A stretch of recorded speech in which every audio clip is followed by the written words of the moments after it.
तो sir Spearman rank correlation में अगर रैंक रिपीट होती है तो क्या करना चाहिए? मैंने बस फॉर्मूला लिखा के छोड़ दिया था। आगे की कहानी अब आपको देखनी है। प्रैक्टिकल क्वेश्चन है, थोड़ा सा लेंदी है, लेंदी क्वेश्चन है।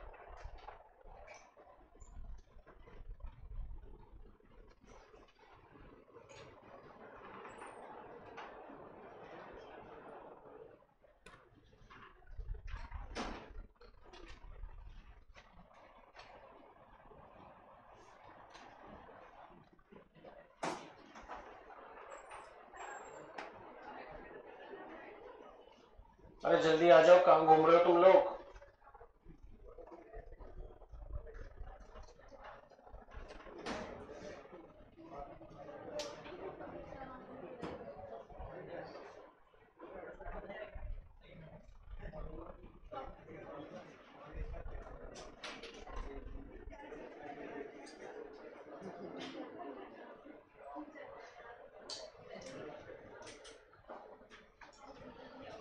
अब देखिए, जब रैंक रिपीट होती है तो हमें क्या करना चाहिए? अगर रैंक रिपीट होती है, ध्यान से देखिए इस क्वेश्चन को, इस पे नजर डालोगे तो बताओ 20 कितनी बार है? 20 3 बार है। 20 और कौन है? 39 कितनी बार है? 2 बार। तो हम इसको बोलते हैं टाइड लेंथ। सबसे पहले टाइड लेंथ की कैलकुलेशन कर लेंगे। फॉर्मूला होता है summation m cube minus m by 12। m कौन होता है? m 20 कितनी बार है? 3 बार। 39 कितनी बार है? 2 बार। इधर देखो, 18 कितनी बार है? 18 है 2 बार। इसे बोलते हैं टाइड लेंथ। क्या बोलते हैं? Tied length. सबने देख लिया कौन कितनी बार रिपीट हो रहा है, उसको लिख लिया। मैं एक ही बार समझाऊंगा, ध्यान सबका होना चाहिए। जो जितनी बार आ रहा है लिख लिया, इसकी वैल्यू पुट करो।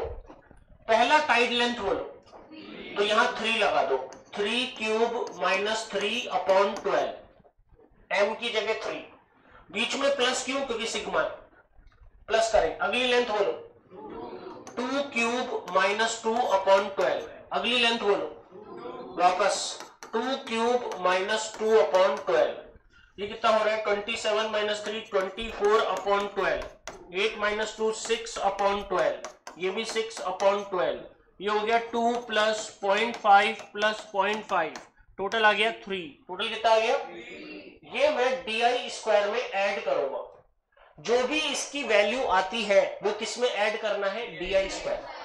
ये पहले लिख लो ताकि मैं जगह बना सकूं और फिर करा सकूं। ये लिख लो। अभी इसके लिए जगह छोड़ देना, कॉलम छोड़ देना।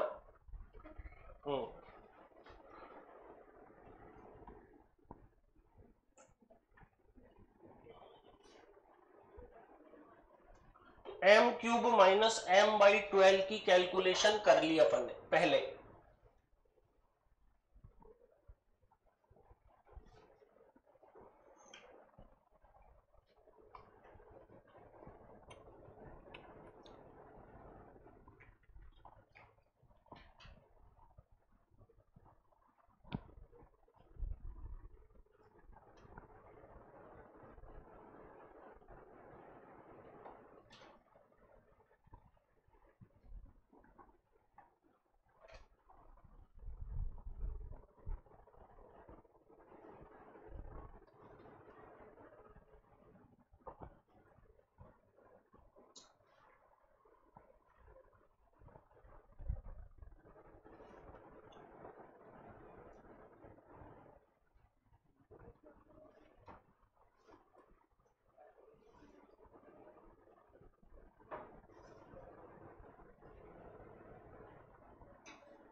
जो जितनी बार है उसको लिख लो और उसकी वैल्यू को इसमें लगा दो, तीनों को ऐड करो। अब बात आएगी रैंक देने की, तो रैंक दी जाएगी एवरेज। कैसे दी जाएगी? एवरेज। कैसे एवरेज वो देखते हैं।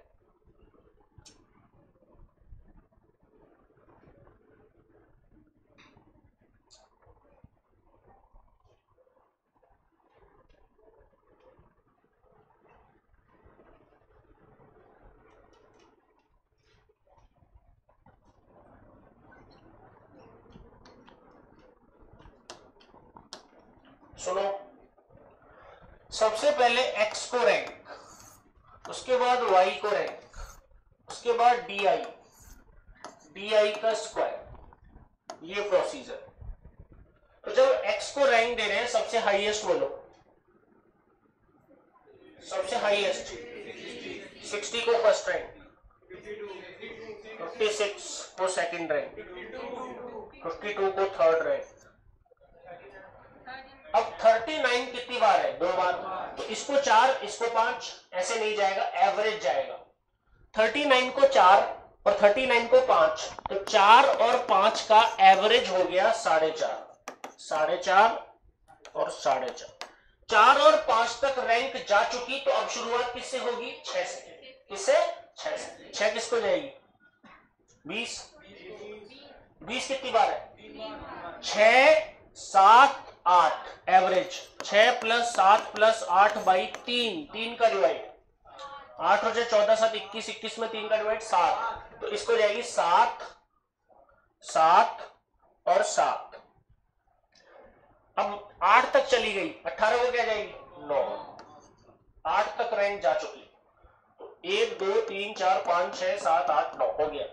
अब इधर आ जाओ, सबसे बड़ी वैल्यू 72 को first rank, second rank, third rank, 29 को फोर्थ रैंक, 18 कितनी बार है? 4 और 5 का एवरेज 4.5, 4.5, 5 तक जा चुकी, 6 रैंक,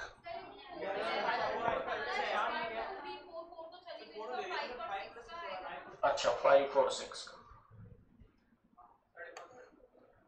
5.5, 18 को 5.5, 18 को। अब 5 और 6 चली गई, 7 बोलो, 16 को दे दी क्या? 5 और 6 चली गई थी ना, तो इसको 7, 7 आगे बोलो, 11 को 8, 10 को 9, बीच में है ना 10, सही है।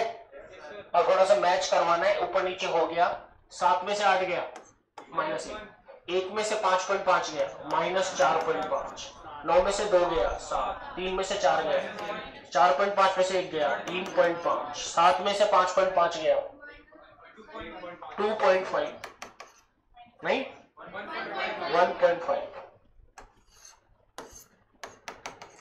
2 में से 7 गया, 4.5 में से 9 गया माइनस का 4.5, 7 में से 3 गया 4, स्क्वायर 1 का स्क्वायर, इसका स्क्वायर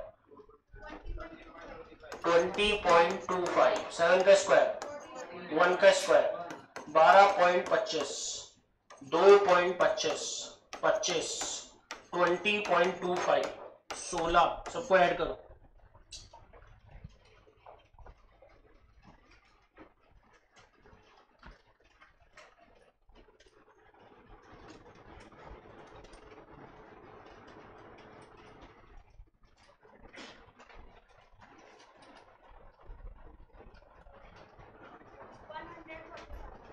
वन हंड्रेड 147, तो 147 में वो जो कैलकुलेशन आई थी वो ऐड करनी पड़ेगी। वो कैलकुलेशन कितनी आई थी? 3, वो ऐड कर लिया, क्या हो गया? 150।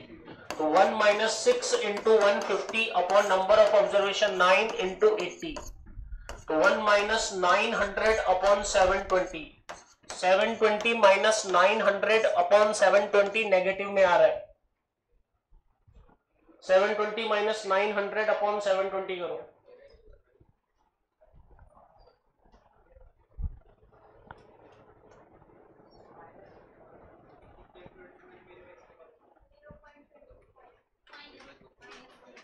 Minus 0.25, note down.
अच्छा बताओ, ये किसका कॉलम है?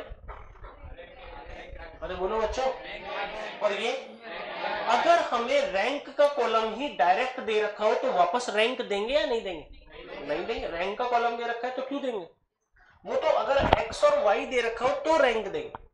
तो अगर रैंक का कॉलम दे रखा है, rank in botany, rank in chemistry, और वो रैंक हमें दे रखी है 6, 2, 3, 1, 5, 4, 1, 2, 5, 4, 3, 6, ये रैंक का कॉलम दे रखा। और हमें बोला स्पीयरमैन निकालो, तो सीधे ही हम क्या करेंगे? D square. बोलो सीधे क्या करेंगे? सीधे डी स्क्वायर निकाल लो। 6 में से 1 गया, 5 का स्क्वायर, 2 में से 2 गया, 0 का स्क्वायर, 3 में से 5 गया, 2 का स्क्वायर 4, 1 में से 4 गया, 3 का स्क्वायर 9, 5 में से 3 गया, 2 का स्क्वायर 4, 4 में से 6 गया, 2 का स्क्वायर 4, 9 और 25,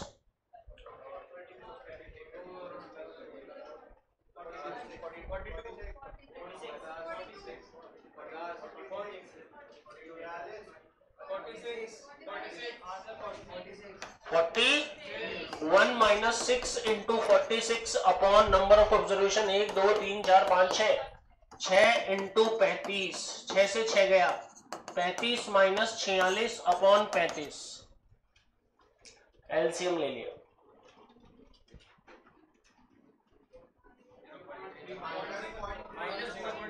माइनस 0.314।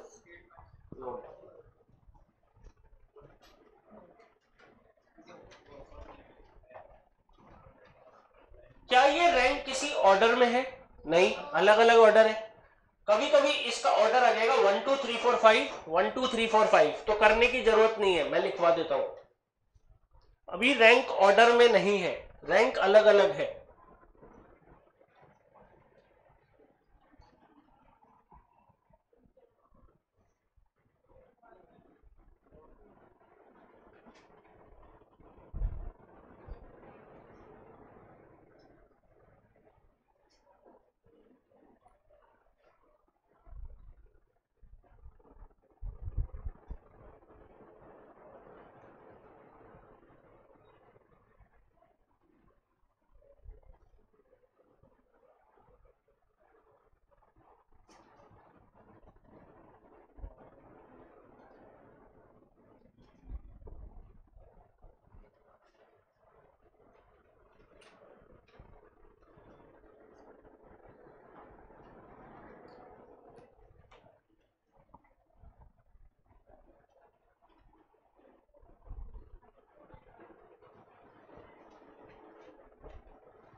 अगर मान लीजिए ranks are given in reverse order, तो आर का वैल्यू -1, सीधे आर का वैल्यू -1।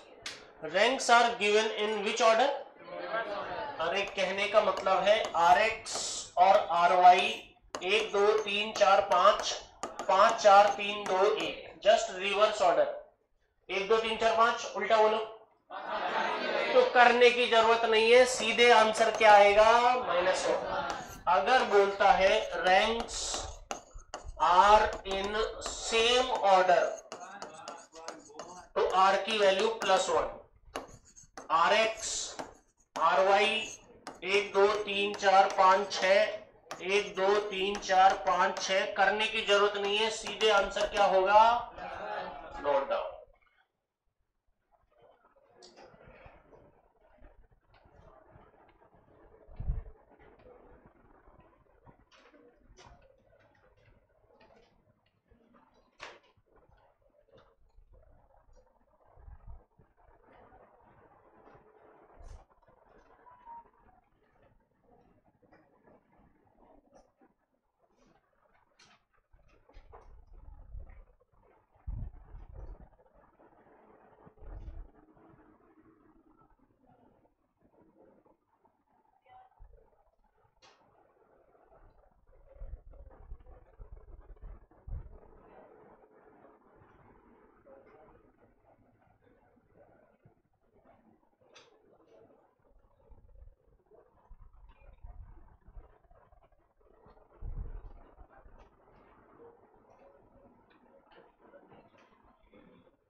इस तरीके से स्पीयरमैन का ये क्वेश्चन तो हुआ। अब उसके अंदर छोटे क्वेश्चन कैसे आते हैं?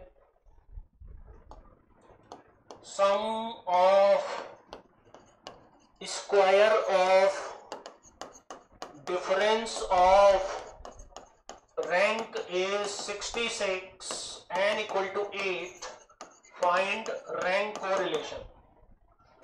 इसका नाम पढ़ना। अरे सर ये तो बताऊं कौन है? Sigma D I square. कौन है ये? तो R equal to 1 minus 6 into 66, 8 into 63, 1 minus 396 upon 504, 504 minus 396 upon 504,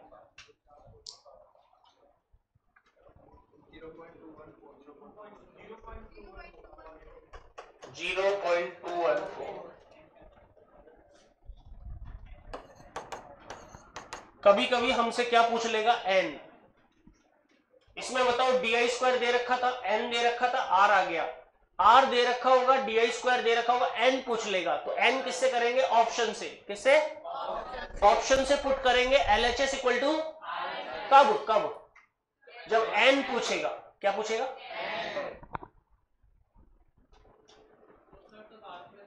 हाँ, r की वैल्यू।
अच्छा, जैसे r का value 0.5, sigma D I square equal to 82.5, find n।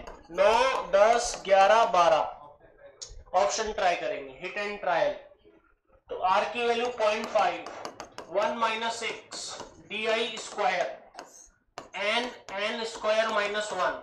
अब अपन ऑप्शन से n की वैल्यू 9 रखेंगे, LHS इक्वल टू, तो 9 पे नहीं आया, फिर क्या रखेंगे? 10 रखते हैं। 1 minus 495, 10 into 99, 1 minus 495 upon 990, 1 minus इसको इससे काटा 0.5, 1 में से 0.5 गया, 0.5 आ गया। क्या LHS equal to RHS?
Okay